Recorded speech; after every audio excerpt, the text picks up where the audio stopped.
já recebemos nossa herança. A palavra grega traduzida por herança em 1 Pedro 1,4, kleronomia, diz respeito às possessões passadas de geração a geração.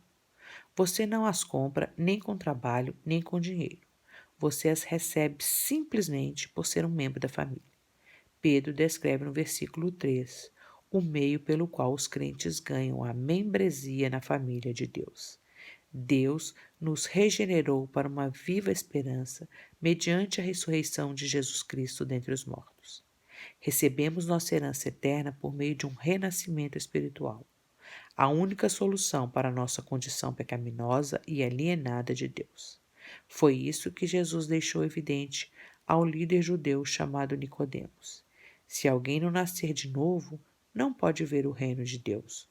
João 3,3, João 1,12, 13. Salienta a mesma verdade. Mas a todos quantos o receberam, deu-lhes poder de serem feitos filhos de Deus, a saber, aos que creem no seu nome, os quais não nasceram do sangue, nem da vontade da carne, nem da vontade do homem, mas de Deus. Nascemos como criaturas pecaminosas, mortas em delitos e pecados, satisfazendo os desejos de nossa carne e de nossa mente. Éramos, por natureza, filhos da ira, separados de Cristo, não tendo esperança e sem Deus no mundo. Efésios 2, 1-3 e 12. Nossa capacidade de mudar nossa condição não era maior do que nossa capacidade de mudar a cor da nossa própria pele ou do que a capacidade de um leopardo de mudar as suas manchas. Jeremias 13, 23. Uma pessoa que está nesta condição precisa ser transformada pelo poder do Espírito Santo. Através do novo nascimento, o Espírito realiza uma nova criação em Cristo. 2 Coríntios 5,17, passando a habitar no crente e a transformar a maneira de pensar e o comportamento dele.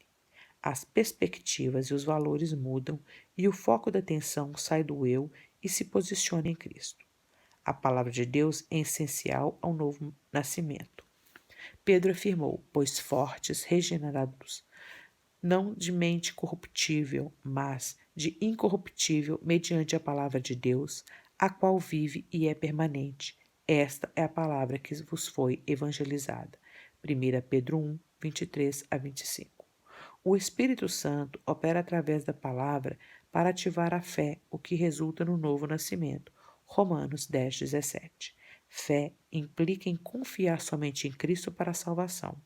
Muitas pessoas desejam adicionar outras exigências ao Evangelho, tais como cerimônias religiosas, algum código de conduta, o ser membro de alguma igreja e assim por diante. Todas essas coisas não passam de obras humanas. A salvação não pode ser ganha por obras, mas é um dom da graça de Deus. Romanos 3, 21-26. Ou seja, Deus não exige que nos reformemos como requisito prévio para sermos salvos. Ele nos justifica gratuitamente e então opera seu poder transformador para nos moldar à imagem de Cristo. 2 Coríntios 3, 18. Antes de Nicodemos vir a Jesus durante a noite, João 3,2, ele era, sem dúvida, como os demais líderes religiosos de seu povo, vivendo conforme um código exterior de conduta religiosa, longe do genuíno amor de Deus. João 8,42. Eles achavam que podiam ser salvos por meio das boas obras que praticavam. Mas Jesus destruiu essa ilusão quando disse a Nicodemos que ele precisaria assumir o papel de um bebê espiritual, deixando de lado todo o seu equívoco religioso e buscando a salvação novamente, mas desta vez nos termos de Deus. Jesus ilustrou o que desejava ensinar ao referir-se a um evento muito conhecido da história de Israel. A certa altura da peregrinação de Israel pelo deserto, Deus mandou serpentes abrasadoras entre o povo, porque este havia falado contra Deus e contra Moisés. Muitos haviam sido picados e estavam morrendo. Quando Moisés intercedeu pelo povo, Deus o instruiu a colocar uma serpente de bronze numa haste. Os que contemplavam a serpente de bronze eram curados das picadas das serpentes. Números 21, 5-9.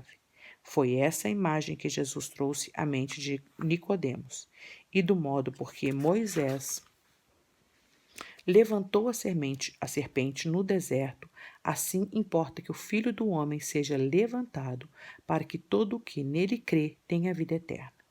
Porque Deus amou ao mundo de tal maneira que deu o seu Filho unigênito, para que todo o que nele crê não pereça, mas tenha a vida eterna. João 3, 14 a 16. Aquela serpente de bronze simbolizava a cura espiritual que vem para todos os que se voltam do pecado e olham para Jesus, que foi levantado numa cruz. Nicodemos havia sido picado pela serpente da justiça própria e do legalismo religioso. Ele precisava reconhecer sua incapacidade e olhar exclusivamente para Cristo a fim de ser salvo. O novo nascimento provê uma viva esperança. 1 Pedro 1:3. Ela vive perpetuamente, porque está alicerçada no Deus vivo. Não haverá de cumprir as promessas que fez. Tessalonicenses 1:2. E porque transcende a essa vida temporal. Paulo disse: porquanto para mim o viver é Cristo e o morrer é lucro. Filipenses 1:21. A morte física simplesmente nos conduz à presença de Cristo, onde nossa esperança é eternamente realizada. Os crentes jamais precisam temer o túmulo, pois Cristo venceu a morte e outorgou uma viva esperança para todos os que o amam. Nossa esperança também é viva porque está alicerçada na ressurreição de Jesus Cristo dentre os mortos. 1 Pedro 1:3. Jesus disse: porque eu vivo, vós também vivereis. João 14:19. E eu sou a ressurreição e a vida. Quem crê em mim, ainda que morra, viverá. João 11:25. Então ele ressuscitou Lázaro dentre os mortos para comprovar esta afirmação. João 11, 43, 44.